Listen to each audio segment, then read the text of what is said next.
مطلب لگے کہ ہاں میں بھی کھانا کھا رہا ہوں، منہ کو چلاتے ایسے تاکہ لگے مہمان کو میں بھی کھانا کھا رہا ہوں۔ جب مہمان نے پوری طریقے سے کھانا کھا لیا، مہمان کا پیٹ بھر گیا، صبح ہوئی، ابو طلحہ انصاری رضی اللہ تعالیٰ عنہ اللہ کے نبی کے پاس آتے ہیں، اللہ کے نبی کے پاس آتے ہیں۔ اللہ کے نبی جب حضرت ابو طلحہ انصاری کو دیکھتے ہیں، کہتے ہیں ابو طلحہ، آئے ابو طلحہ، اللہ تعالیٰ نے تمہاری اور تمہارے بیوی کے جو تم نے رات میں عمل کیا تھا، اللہ تعالیٰ نے مجھے بتا دیا، اور اللہ تعالیٰ تمہارے اس عمل سے بہت خوش ہوا ہے، بہت خوش ہوا ہے۔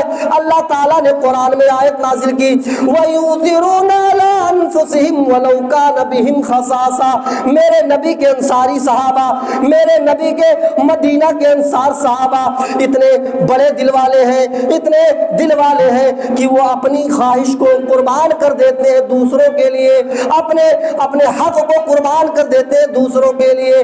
اللہ تعالیٰ تمہارے اس کام سے بہت خوش ہوا ہے۔ اللہ تعالیٰ نے آیت نازل کر دی ابو طلحہ کے لیے۔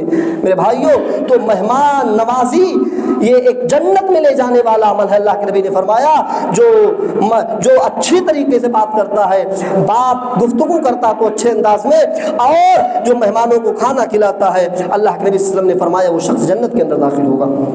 اور ایمان والوں کی پہچان بتائی، من کان یؤمن باللہ والیوم الآخر فلیکرم ضیفہ، جو اللہ پر ایمان رکھتے ہیں اور قیامت کے دن پر ایمان رکھتے ہیں، انہیں چاہیے کہ وہ مہمانوں کی عزت کریں، مہمانوں کی عزت کریں۔ میرے بھائیوں، میں امیر معاویہ کا واقعہ بتانے والا تھا، لیکن بات تھوڑا سا ادھر ادھر ہو گئی اور میں دوسری طرف پہنچ گیا۔ موضوع بدگماں جاسوسی تھا اور میں مہمان نوازی پر پہنچ گیا۔ بہرحال انشاءاللہ پھر یہ واقعہ اگلے جمعہ میں انشاءاللہ بیان کروں گا۔ اللہ رب العالمین سے ہم دعا کرتے ہیں، رب العالمین ہمیں جاسوسی جیسی برائی سے بچنے کی توفیق عطا فرما اور مہمانوں کی مہمان نوازی کرنے کی توفیق عطا فرما۔